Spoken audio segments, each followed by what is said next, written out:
Sziasztok! Szeretettel köszöntök mindenkit!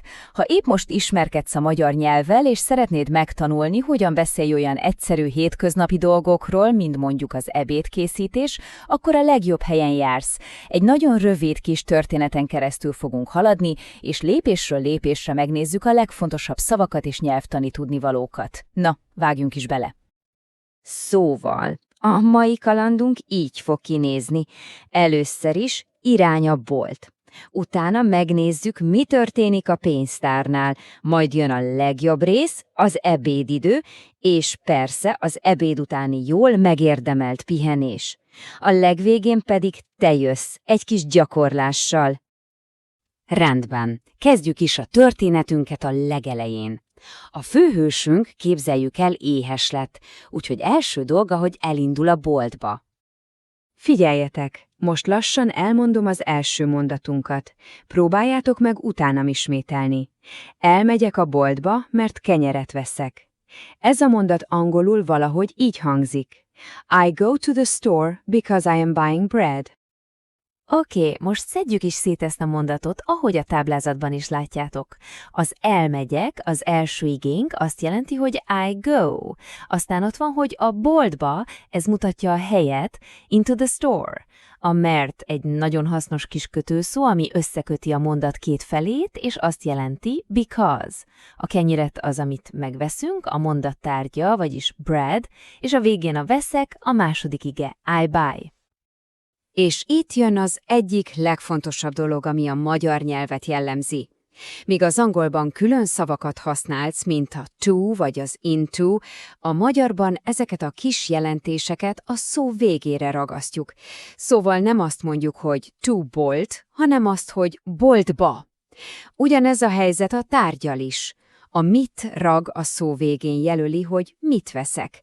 Így lesz a kenyérszóból kenyeret. Ha ezt megérted, már egy óriási lépést tettél előre. Szuper! Megvan a kenyér! Haladjunk is tovább a történetben, érkezzünk meg a pénztárhoz. Jöhet a következő mondat? Hallgassátok figyelmesen, és ismételjétek velem.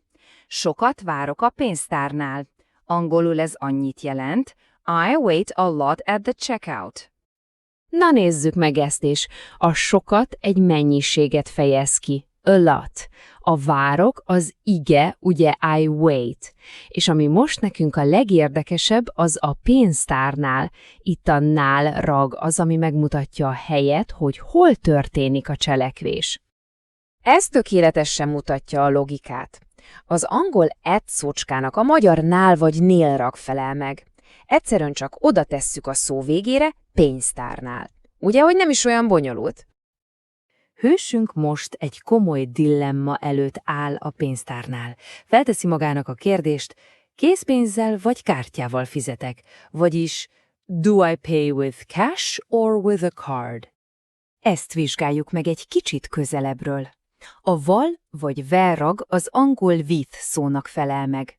És figyeljétek csak a különbséget. A kártya szó ára végződik, ezért a rag kártyával lesz.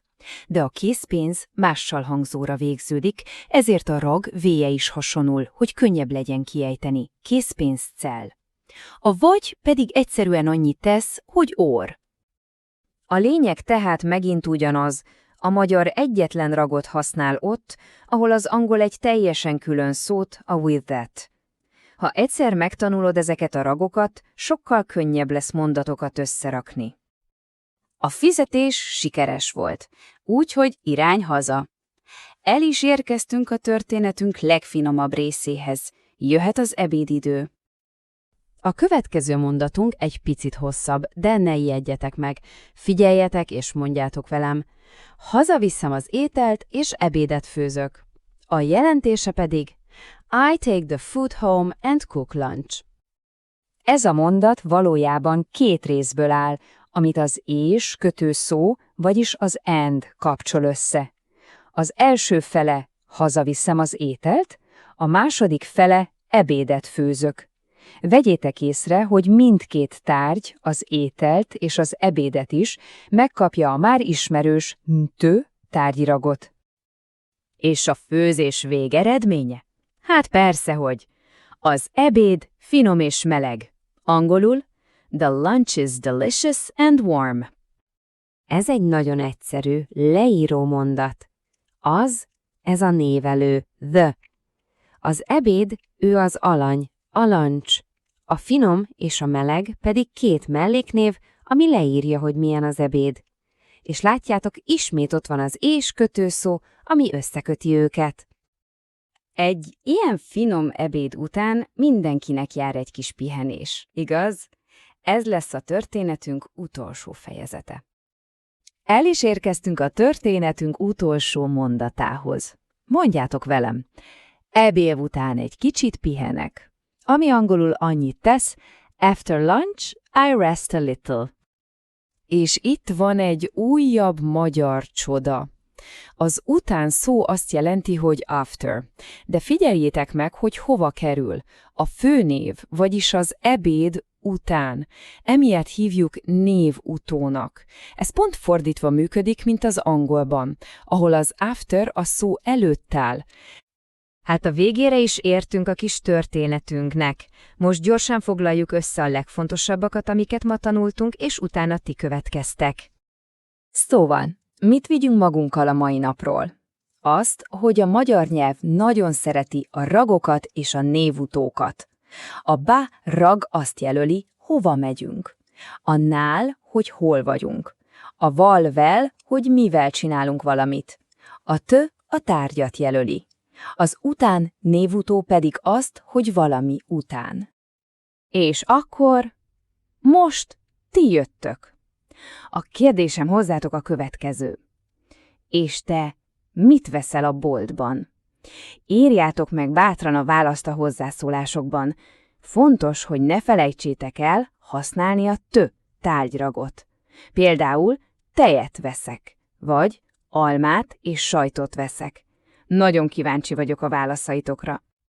Nagyon ügyesek voltatok, köszönöm szépen, hogy ma is velem tartottatok ebben a rövid magyar leckében. Ne felejtsétek, a titok a folyamatos gyakorlásban rejlik. Találkozunk a következő részben. Sziasztok!